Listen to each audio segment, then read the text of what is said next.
Hello friends, welcome to my channel Shikshapur. मैं अविनाश कुमार। इस video में हम लोग पढ़ेंगे डीएवी पब्लिकेशन का क्लास 5 का मैथ का यूनिट 11 प्रॉफिट एंड लॉस। तो चलिए हम लोग पढ़ते हैं। Sunil is a shopkeeper. Sunil क्या है? एक शॉपकीपर है, यानी कि दुकानदार है। He buys the following articles. वह खरीदता है निम्नलिखित आर्टिकल को। ये जो नीचे दिया गया है आर्टिकल, ये सब इन सब आर्टिकल को खरीदता है फ्रॉम अ होलसेल मार्केट। एक होलसेल मार्केट से खरीदता है एट द गिवन रेट, यानी कि दिए गए रेट पर। तो वॉकमैन का रेट है होलसेल रेट 200, फुटबॉल का 25, और ये देखिए टी शर्ट का 125, ये देखिए बैग 75, और ये टिफ़िन बॉक्स 12 रुपये का है। ये क्रिकेट बैट 115 रुपये का। ये सब होलसेल मार्केट का रेट है। तो आगे देखिए क्या कर रहा है। ही सेल्स, वह बेचता है दीज आर्टिकल्स, ये सब आर्टिकल को इन हिज शॉप, अपने शॉप में, अपने दुकान में एट द फ्लोइंग रेट्स, यानी कि निम्नलिखित रेट पर, यानी कि जो नीचे लिखा गया है रेट, उसी रेट पर बेचता है। तो देख सकते हैं फुटबॉल 30 रुपया में, और होलसेल मार्केट से खरीद कर लाया था 25 रुपया में, और बेच रहा है 30 रुपये में। उसी तरह से जो टी शर्ट है 140 रुपये में बेच रहा है, और ख़रीद कर लाया था होलसेल मार्केट से 125 रुपये में। तो यहाँ पर देख सकते हैं प्रॉफिट हो रहा है कि लॉस हो रहा है। तो यहाँ पर देखिए कम में ख़रीदा है और ज़्यादा में बेच रहा है। फुटबॉल 25 रुपये में ख़रीदा है और बेच रहा है 30 रुपये में। तो यहाँ प्रॉफिट हो रहा है कितने का? 5 रुपये का। तो इस तरह से जब हम लोग खरीदने का रेट कम होता है और बेचने का रेट ज़्यादा होता है, मतलब कॉस्ट प्राइस कम हो और सेलिंग प्राइस ज़्यादा हो, तो तब क्या होता है? प्रॉफिट होता है। यानी कि प्रॉफिट का हिंदी होता है लाभ, और लॉस का हानि। तो इस तरह से, और जब कॉस्ट प्राइस क्या हो, यानी कि खरीदने का रेट ज़्यादा हो और बेचने का रेट कम हो, तब उस जगह पर क्या होगा? लॉस होगा, यानी कि हानि हो जाएगा। अगर हम लोग 25 रुपये में खरीद कर लाए फुटबॉल, यह होलसेल रेट पर लाया था, अगर इसको यह 20 रुपये में बेचता तो क्या होता? इसको लॉस होता। तो इस तरह से ये जो देख रहे हैं, ये सब निम्नलिखित रेट दिया गया है बेचने का रेट। तो ये सब में क्या हो रहा है? एक तरह से प्रॉफिट हो रहा है। देख सकते हैं यहाँ 200, वॉकमैन 240 रुपये में बेच रहा है, लाया था 200 रुपये में खरीद करके। यहाँ 40 रुपये क्या हो रहा है? प्रॉफिट हो रहा है। तो चलते हैं नेक्स्ट पेज पर। ये पेज नंबर 141 था। देखिए नेक्स्ट पेज में क्या कर रहा है। ये सब देखिए आर्टिकल, वो जो भी उस पेज में लिखा हुआ था उसी को इसमें देखिए लिखा गया है। इसका परचेज, इसी चीज़ को यहाँ पर ये देखो आपके परचेज प्राइस है, और ये आपका सोल्ड प्राइस है, बेचा गया है जितने में, उसी को देखिए टेबल बना के दे दिया है। ये परचेज एट, मतलब कितना में परचेज किया गया था। वॉकमैन को 200 रुपया में और फुटबॉल को 25 रुपये में। ये सब परचेज रेट है, इतना में खरीद कर लाया था वह। और देखिए सोल्ड मतलब बेचा, कितने में बेचा? 240 रुपये में बेचा, 30 रुपये में बेचा फुटबॉल को, इस तरह से। तो यहाँ पर देखिए एक नोट इधर दिया गया है इसके बारे में। परचेज जितने में किया गया उसको क्या कहते हैं? रेट, मतलब वह रेट एट विच, जिस पर एन आर्टिकल इज परचेज, मतलब एक आर्टिकल को परचेज किया जाता है, मतलब खरीदा जाता है। इज कॉल्ड, उसको कहा जाता है कॉस्ट प्राइस। कॉस्ट प्राइस कहा जाता है, यानी कि सीपी, शॉर्टकट में सीपी। बेचा गया है उस रेट को क्या कहते हैं? देखिए रेट, यानी कि वह रेट एट विच, जिस पर एन आर्टिकल इज सोल्ड, एक आर्टिकल बेचा जाता है।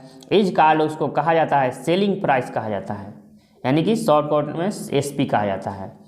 जिस रेट पर बेचे उसको एसपी, यानी कि सेलिंग प्राइस, और जिस रेट पर खरीदे हैं, परचेज किए हैं या कह सकते हैं, तो उसको कॉस्ट प्राइस, यानी कि सीपी। बस इतना याद रखिएगा।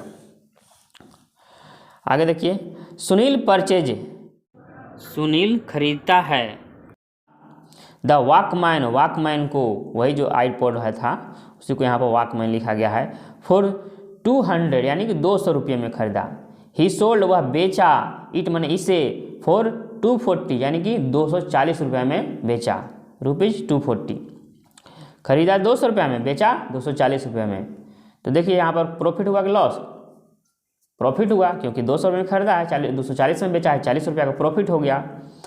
तो यहाँ पर देख सकते हैं हेयर कॉस्ट प्राइस, यहाँ पर कॉस्ट प्राइस क्या हो गया? 200, क्योंकि हम लोग जिस रेट पर खरीदते हैं उसको क्या कहते हैं? सीपी कहते हैं, यानी कि कॉस्ट प्राइस कहते हैं। तो कॉस्ट प्राइस लिख दिए, हेयर यहाँ पर है, कॉस्ट प्राइस 200 है, सेलिंग प्राइस 240 है। तो ये देखिए कह रहा है सुनील कि हे आई एम अर्निंग, हे मैं अर्न कर रहा हूँ, मैं कमा रहा हूँ, अर्न कर रहा हूँ। 240 माइनस 200 यानी कि इक्वल टू 40 रुपया ज़्यादा कमा रहा हूँ। इधर देखिए क्या लिखा हुआ है, द एक्स्ट्रा मनी, जो अतिरिक्त पैसा है, यर्न, उसने जो यर्न किया अतिरिक्त पैसा, द एक्स्ट्रा मनी, अतिरिक्त पैसा, यर्न, जो उसने कमाया, बाय सेलिंग मतलब बेच करके, एन आर्टिकल, एक आर्टिकल को, इज कॉल्ड मतलब कहा जाता है प्रॉफिट, उसको प्रॉफिट कहा जाता है या गेन कहा जाता है। प्रॉफिट कहिए चाहे गेन कहिए, बात एक ही हुआ। अब देखिए नोट में, when selling price is greater than the cost price we have a gain और प्रॉफिट, मतलब वही कह रहा है जो अभी हम बताए हैं कि जब सेलिंग प्राइस इज ग्रेटर मतलब ज़्यादा हो, ग्रेटर देन मतलब ज़्यादा हो कॉस्ट प्राइस से, देन मैंने से हो गया, जब सेलिंग प्राइस ज़्यादा हो कॉस्ट प्राइस से तो वी हैव, तो हम लोगों को होता है, हम लोग के पास होता है, क्या होता है, गेन होता है या प्रॉफिट होता है। और इसका जस्ट अपोजिट, अगर सेलिंग प्राइस कम हो कॉस्ट प्राइस से तो क्या होगा, लॉस होगा। मतलब अगर खरीद कर लाएँ 20 रुपया में और उसको बेचेंगे हम 15 रुपया में, क्या होगा, लॉस होगा। सेलिंग प्राइस हमेशा ज़्यादा होना चाहिए प्रॉफिट के लिए, कॉस्ट प्राइस कम होना चाहिए। अगर कॉस्ट प्राइस ज़्यादा होगा, सेलिंग प्राइस कम होगा तो हम लॉस होगा। चलते हैं नेक्स्ट पेज में, ये पेज नंबर 142 था। देखिए नेक्स्ट पेज में, Sunil purchase the tiffin, Sunil ने परचेज किया, खरीदा, द टिफ़िन बॉक्स को फॉर 12 रुपीज़ यानी कि 12 रुपया में खरीदा। देयर वाज सम डिफेक्ट मतलब कुछ डिफेक्ट था, इन द टिफ़िन बॉक्स में यानी कुछ टूटा होगा। सो इसलिए ही सोल्ड, इसलिए वह बेचा, इट मैंने इसे, फॉर ₹8 यानी कि इसलिए कुछ डिफेक्ट था इसलिए वह बेचा 8 रुपया में। तो हेयर यहाँ पर देखिए कॉस्ट प्राइस 12 रुपया हो गया, यानी कि 12 रुपया में परचेज किया था, यानी इसलिए कॉस्ट प्राइस 12 हो गया। और सेलिंग प्राइस क्योंकि डिफेक्ट था कि इसलिए कुछ कम ही रेट पर बेच दिया, तो क्या हुआ यहाँ पर, लॉस हुआ। तो वही कह रहा है, ओह आई हैव लॉस्ट, ओह मैंने खो दिया, 12 माइनस 8 यानी कि 4 रुपया खो दिया, यानी कि 4 रुपया का उसको लॉस हो गया। द मनी लॉस्ट, जो रुपया पैसा यानी कि लॉस किया, बाय सेलिंग बेच करके, एन आर्टिकल एक आर्टिकल को, इज कॉल्ड उसको कहा जाता है लॉस कहा जाता है। आगे देखिए, when cost price is greater than the selling price, जो अभी हम बताए थे पिछले पेज में, जब कॉस्ट प्राइस ज़्यादा हो यानी कि खरीदने का रेट ज़्यादा हो, देन सेलिंग प्राइस यानी कि सेलिंग प्राइस है यानी कि बेचने के रेट से यानी कि एसपी से, तो वी हैव अ लॉस, तो हम लोगों के पास क्या होता है, लॉस होता है। उसी चीज़ को लिखा गया है। अब वर्कशीट 1 हम लोग पढ़ेंगे, तो यहाँ पर देखिए लिख दिया गया है कि सीपी अगर ग्रेटर हो एसपी से तो लॉस होगा, या एसपी अगर जब ग्रेटर हो सीपी से तो प्रॉफिट होगा। इस बात को याद रखिएगा, तो क्वेश्चन बनाने में इसका यूज होगा। देखिए फर्स्ट क्वेश्चन में वर्कशीट 1 हम लोग इसमें कंप्लीट कर लेंगे, अगले वीडियो में हम लोग वर्कशीट 2 पढ़ेंगे। तो वर्कशीट 1 में देखिए पहला क्वेश्चन है, कंप्लीट द फ्लोइंग टेबल, पूरा करें निम्नलिखित टेबल को। The first one is done for you, यानी कि पहला एक आप लोगों के लिए कर दिया गया है। देखिए ये कॉस्ट प्राइस दिया गया और ये सेलिंग प्राइस दिया है, तो इसमें प्रॉफिट या लॉस मतलब इसमें भरना है। तो देख सकते हैं पहला एक कॉस्ट प्राइस था 545 रुपया और सेलिंग प्राइस 630 रुपया, यानी कि बेचने वाला रेट ज़्यादा है तो उसको प्रॉफिट हुआ 85 रुपये का। नेक्स्ट आप लोगों को करना है, तो 45 रुपया में मैंने ख़रीदा गया है, यानी कॉस्ट प्राइस 45 है, उसको बेचा गया 58 रुपया में, तो क्या होगा, प्रॉफिट हुआ यानी कि 13 रुपया का, यानी कि इसमें से इसको सब्ट्रैक्ट कर लीजिए, घटा लीजिएगा, तो 13 रुपया यहाँ पर आ गया, तो 13 रुपया लिख दिया गया है। नेक्स्ट देखिए क्वेश्चन नंबर सी, 146 रुपया में खरीदा गया है और बेचा गया 135 रुपया में, तो सेलिंग प्राइस कम है यानी कि लॉस होगा, तो इसमें से इसको घटाइए, कॉस्ट प्राइस में से सेलिंग प्राइस को घटाएंगे तो आएगा हम लोग को लॉस 11 रुपये का, तो 11 रुपये लिख दिया गया है। नेक्स्ट है डी, 1300 रुपया कॉस्ट प्राइस है, सेलिंग प्राइस है 1420 रुपया, तो यहाँ पर क्या होगा, प्रॉफिट हुआ है यानी कि गेन हुआ है, तो इसमें से एसपी में माइनस सीपी करेंगे तो 120 रुपया आ गया आंसर। नेक्स्ट क्वेश्चन देखिए, कॉस्ट प्राइस है 25.65 और सेलिंग प्राइस है 23.80, तो क्या हुआ यहाँ पर, सेलिंग प्राइस कम है तो यहाँ पर लॉस हुआ है, तो इसमें से इसको सब्ट्रैक्ट करके घटा देंगे, सीपी माइनस एसपी करेंगे, तो यहाँ पर होगा 1.85 का लॉस हुआ। नेक्स्ट क्वेश्चन है सॉल्व द फ्लोइंग क्वेश्चन, यानी कि सॉल्व करें निम्नलिखित क्वेश्चन को, नीचे जो दिया गया है। तो फर्स्ट नंबर है if cost price of a book is ₹50.50, यानी कि एक बुक का कॉस्ट प्राइस यानी खरीदा गया प्राइस है 50.50 है।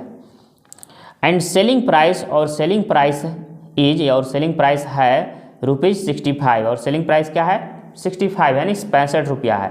तो फाइंड द प्रॉफिट, तो प्रॉफिट फाइंड करें, प्रॉफिट निकालें, और लॉस या लॉस निकालें, मतलब सोचिए प्रॉफिट निकालिए या लॉस निकालिए। तो कैसे हम लोग पता चलेगा प्रॉफिट हुआ कि लॉस हुआ है, तो देखेंगे सेलिंग प्राइस ज़्यादा है कि नहीं। हाँ, तो देखिए यहाँ पर सीपी जो है कम है, सेलिंग प्राइस ज़्यादा है, तो प्रॉफिट हुआ है। तो इसमें प्रॉफिट सेलिंग प्राइस में से एसपी में से सीपी घटा दीजिए, देखिए यहाँ पर घटा दिया गया है, सीपी दिया है इतना, एसपी इतना दिया है। तो यहाँ पर देखिए प्रॉफिट निकालने के लिए, प्रॉफिट हुआ है तो प्रॉफिट निकालने के लिए एसपी में से सीपीयू घटाया गया है, 65 में से 50.50 घटा दिया। तो यहाँ पर आ गया 14.50, इसका आंसर हो गया इस तरह से। चलते हैं नेक्स्ट पेज, पेज नंबर 44, और 2-3 क्वेश्चन है, इसको कर लेंगे तो वर्कशीट 1 हम लोग का कंप्लीट हो जाएगा। तो देखिए क्वेश्चन नंबर बी है, दूसरा का बी है, if cost price of A doll, यदि कॉस्ट प्राइस यानी कि सीपी ऑफ ए डॉल, एक डॉल का, इज 195 यानी कि है 195 रुपया है। हिंदी में कॉस्ट प्राइस को कहते हैं क्रय मूल्य, और सेलिंग प्राइस को कहते हैं विक्रय मूल्य, बेचा गया मूल्य। तो यदि क्रय मूल्य एक डॉल का, एक गुड़िया का है 195 रुपया, यानी कि सीपी है 195 रुपया, एंड सेलिंग प्राइस यानी कि विक्रय मूल्य यानी बेचा गया प्राइस यानी कि मूल्य इज है 181.25 यानी 181.25 है। तो फाइंड द प्रॉफिट, तो प्रॉफिट फाइंड करने के लिए कह रहा है, प्रॉफिट निकाले, और लॉस या लॉस निकाले। तो देखिए सेलिंग प्राइस ज़्यादा है, ये कॉस्ट प्राइस ज़्यादा है, तो सेलिंग प्राइस देखिए कम है, और कॉस्ट प्राइस क्या है ज़्यादा है, तो क्या है लॉस होगा, क्योंकि यहाँ पर सेलिंग प्राइस कम है, कम में बेचा गया, ज़्यादा में खरीदा गया, कम में बेचा गया, तो लॉस होगा। तो लॉस के लिए कैसे निकालेंगे, तो हम लोग करेंगे सीपी माइनस एसपी करेंगे। तो यहाँ पर कर दीजिए लॉस इक्वल टू, चलिए ये वाला ले लेते हैं, लॉस इक्वल टू आपका हो जाएगा CP minus SP, CP minus SP equal to 195 minus 181.25। तो यहाँ पर सब्ट्रैक्ट करके लिख दीजिए आंसर, तो यहाँ पर तो जगह नहीं है, यहाँ पर लिख देते हैं आंसर सब्ट्रैक्ट करके। तो देखिए इसको सब्ट्रैक्ट करना है, इधर देखिए इसको यहाँ पर लिख देते हैं 195, और यहाँ पर है 181.25 है। तो ये 0.25 को घटाने के लिए इधर भी आप झूठ मूठ का अपना इसी तरह जीरो बैठा दिए, पॉइंट के बाद जीरो का कोई वैल्यू नहीं होता है, इसलिए इसको घटाना है, इसलिए पॉइंट अपने से दे करके 0 बिठा दीजिए, क्योंकि घटाने के लिए। तो यहाँ से आपको, यहाँ से हम हासिल लेंगे, यहाँ से 1 लेंगे तो यहाँ 10 आएगा, फिर यहाँ से 1 लेंगे तो यहाँ 10 हो गया, 10 में से 5 गया तो 5, यहाँ पर 9 बच गया, 9 में से 2 गया 7, फिर पॉइंट यहाँ पर 4 बच गया, तो 4 में से 1 घटाएंगे तो हो जाएगा 3, और यहाँ पर 9 में से 8 गया तो 1, और यहाँ पर 1 में से गया तो कुछ भी नहीं। तो इतना हो गया आपका 13.75 का क्या होगा लॉस, 13.75 का लॉस हो गया, इतना रुपीज़ का क्या हो गया लॉस। यहाँ भी लिख देते हैं रुपीज़ 13.75 का लॉस हो गया। नेक्स्ट क्वेश्चन देखिए, क्वेश्चन नंबर सी है, the cost price of a pen, यानी कि एक पेन का कॉस्ट प्राइस यानी क्रय मूल्य इज है कितना है ₹19 यानी कि 19 रुपया है। एंड द सेलिंग प्राइस, और सेलिंग प्राइस इज ₹24 यानी कि 24 रुपया है। इज देयर अ गेन, क्या गेन है यानी क्या गेन हुआ यानी कि क्या लाभ हुआ, और लॉस या हानि हुआ, क्या लाभ हुआ या हानि हुआ, हाउ मच मतलब कितना हुआ, लाभ हुआ या हानि हुआ तो कितना हुआ, क्या लाभ हुआ या हानि हुआ तो मतलब हाउ मच मतलब कितना हुआ लाभ या हानि हुआ। तो निकालिए, तो देखिए इसमें सीपी ज़्यादा है कि एसपी ज़्यादा है, तो इसमें देखिए SP ज़्यादा है, क्योंकि SP 14 है, यानी कि सेलिंग प्राइस 14 है, विक्रय मूल्य 14 है और CP 79 रुपया है।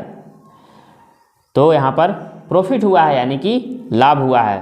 तो प्रॉफिट निकालेंगे, प्रॉफिट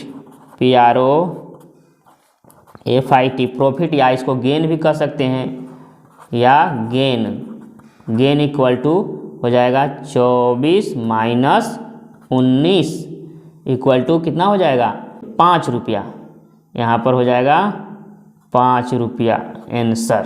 5 रुपया क्या होगा, फायदा।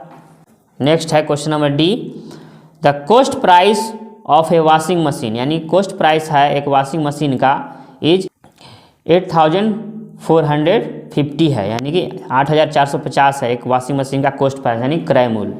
If the selling price is 8075 रुपये, यदि सेलिंग प्राइस है 8075 रुपया, तो व्हाट इज द गेन, तो गेन क्या है, और लॉस या लॉस क्या है। तो देखिए सेलिंग प्राइस ज़्यादा है कि कॉस्ट प्राइस ज़्यादा है, तो कॉस्ट प्राइस ज़्यादा है, खरीदने का रेट ज़्यादा है, बेचा गया है कम में, तो यहाँ पर लॉस होगा, तो लॉस निकालिए।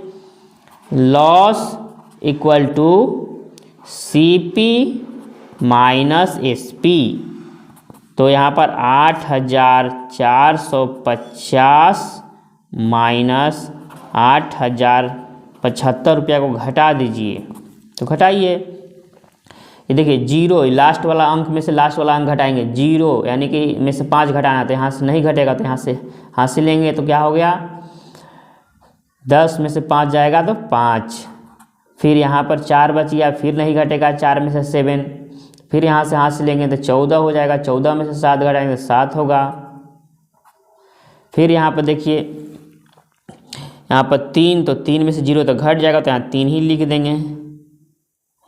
अब देखिए 8 में से 8 घटेगा तो 0, यानी कुछ नहीं, यानी कि 375 रुपया का आपका लॉस हो गया। यही हो गया आपका आंसर, 375 रुपया हो गया आपका आंसर। आगे है स्टडी दिस सिचुएशन, यानी कि अध्ययन करें, पढ़ें दिस सिचुएशन, यानी कि इस सिचुएशन को। एग्जाम्पल 1 है सुनील बाइज अ चेयर, सुनील ने खरीदा एक चेयर फॉर ₹300, यानी कि 300 रुपये में खरीदा एक चेयर को, यानी कुर्सी को। ही पेज, उसने पे किया ₹25 रुपये उसने मतलब दिया एज ट्रांसपोर्ट चार्ज, यानी ट्रांसपोर्ट चार्ज के रूप में, यानी कि उसको लाने के लिए गाड़ी भाड़ा के रूप में। एंड सेल्स, और उसे बेचा, इट मैंने इसे बेचा, to mister Arun, mister Arun को बेचा फॉर 420 रुपीज़ में, यानी 420 रुपये में बेचा। फाइंड हिज प्रॉफिट, तो फाइंड करें, निकालें हिज प्रॉफिट, यानी उसका प्रॉफिट निकालें, और लॉस या लॉस निकालें। तो देख सकते हैं पहले हम लोग को CP निकालना होगा, क्योंकि 300 रुपये में परचेज किया है, तो और उस पर 25 रुपया गाड़ी भाड़ा यानी ट्रांसपोर्ट चार्ज भी खर्च किया है, तो इसका CP क्या होगा, देखिए कॉस्ट प्राइस यानी कि CP of the chair equal to 300 रुपया, और ट्रांसपोर्ट चार्ज भी तो लगा है, यानी कि भाड़ा गाड़ी भी तो लगा है, तो उसी में वह ऐड होगा 300 रुपया प्लस 25 रुपया, तो टोटल एक्चुअल कॉस्ट प्राइस आपका हो गया ऑफ ए चेयर का आपका 325 रुपया हो गया। CP 300 रुपया ही सिर्फ नहीं हुआ, साथ में ट्रांसपोर्ट चार्ज भी उसमें जुड़ेगा, यानी तो एक्चुअल कॉस्ट प्राइस क्या हो गया 325 रुपया। और सेलिंग प्राइस क्या है, बेचने का रेट क्या है, जिस पर और मिस्टर अरुण को वह बेचा है सुनील 420 रुपया। तो हम लोग को देख सकते हैं ये कम है और ये ज़्यादा है, सेलिंग प्राइस ज़्यादा है, तो यानी कि प्रॉफिट हुआ है। तो profit equal to SP minus CP होता है, तो 420 में से 325 घटा दिए हैं, तो 95 रुपया हो गया आपका प्रॉफिट। इस तरह से ये आंसर हो गया। 10 इस प्रकार से सुनील ने बनाया आप प्रॉफिट बनाया ऑफ 95 रुपये, यानी 95 रुपये का। तो इस तरह से वर्कशीट 1 कंप्लीट हुआ। तो अब हम लोग अगले वीडियो में वर्कशीट 2 पढ़ेंगे। तो वीडियो कैसा लगा कमेंट करके ज़रूर बताइए। वीडियो देखने के लिए थैंक यू, बाय।